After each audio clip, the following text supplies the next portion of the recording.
ओम साई राम।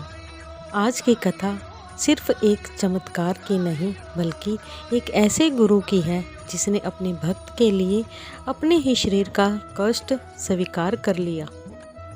अगर कोई आपसे पूछे क्या कोई गुरु अपने शिष्य के लिए अपना जीवन दांव पर लगा सकता है, शायद उत्तर देना कठिन होगा।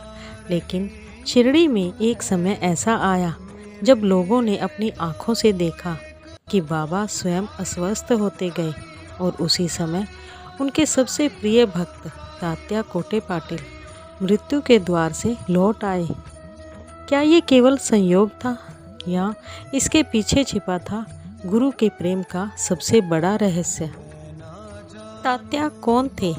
शिरडी का एक ऐसा साईं भक्त जिसका नाम था तात्या कोटे पाटिल। बचपन से ही उनका परिवार बाबा की सेवा करता था। विशेष रूप से उनकी माता बाईजाबाई ने बाबा की सेवा में अपना जीवन लगा दिया। वह जंगलों में जाकर बाबा को भोजन कराती थी। जब बाबा किसी से कुछ नहीं लेते थे तब भी बाईजा माँ का प्रेम उन्हें स्वीकार था। बाबा भी तात्या को केवल भक्त नहीं अपने परिवार का सदस्य मानते थे। समय बीतता गया, तात्या बड़े हुए लेकिन उनका प्रेम नहीं बदला। रात में कई बार वे द्वारका माई में बाबा के पास ही रुक जाते। बाबा उन्हें छोटे भाई की तरह स्नेह देते।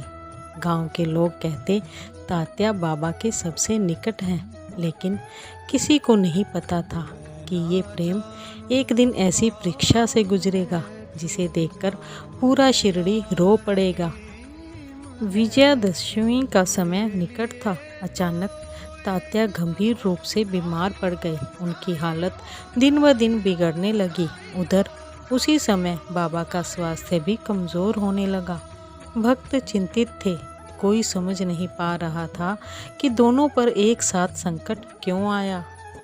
द्वारका माई में सन्नाटा था। बाबा पहले जैसे नहीं दिखते थे। कमजोरी बढ़ती जा रही थी।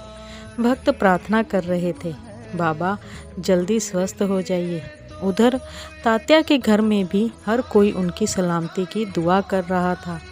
पूरा शिरडी दो चिंताओं के बीच खड़ा था। ये था गुरु और शिष्य के प्रेम का रहस्य। भक्त परंपरा में ये विश्वास मिलता है कि बाबा ने पहले ही संकेत दिए थे कि तात्या पर बड़ा संकट आने वाला है, और फिर धीरे धीरे ऐसा लगा मानो तात्या की स्थिति सुधरने लगी।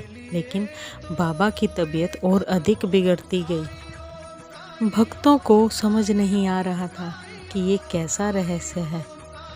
जिस दिन लोगों को लगा कि तात्या अब नहीं बचेंगे, उसी समय उनकी हालत में सुधार आने लगा। लेकिन बाबा का शरीर दिन प्रतिदिन अधिक अस्वस्थ होने लगा।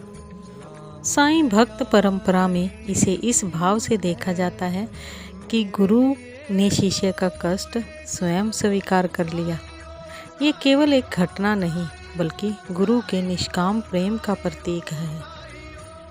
साईं बाबा की ये अपार लीला हम सबको क्या मैसेज देती है? क्या इस लीला का अर्थ केवल चमत्कार है? शायद नहीं। इस लीला का सबसे बड़ा संदेश ये है, सच्चा गुरु अपने शिष्य को केवल उपदेश नहीं देता, वह उसके दुख में भी उसके साथ खड़ा रहता है। गुरु का प्रेम लेन देन का संबंध नहीं, समर्पण का संबंध है। जब भी मैं इस लीला को पढ़ती हूँ तो मन में एक ही विचार आता है, अगर हमारे जीवन में ऐसा गुरु हो तो सबसे बड़ी जिम्मेदारी हमारी है कि हम उनके बताए मार्ग पर चलें। अगर आपने भी कभी कठिन समय में साईं बाबा की कृपा महसूस की है तो कमेंट में प्रेम से लिखिए, मेरे गुरु साईं बाबा। अगले वेडनेसडे हम जानेंगे साईं बाबा ने नाना साहेब चांदोरकर का अहंकार कैसे दूर किया। एक ऐसी लीला जो बताती है कि गुरु केवल प्रेम ही नहीं देता, समय आने पर वह हमें विनम्र बनना भी सिखाता है। तब तक श्रद्धा रखिए, सबूरी रखिए और अपने गुरु पर अटूट विश्वास रखिए। ओम साई राम, जय साई राम।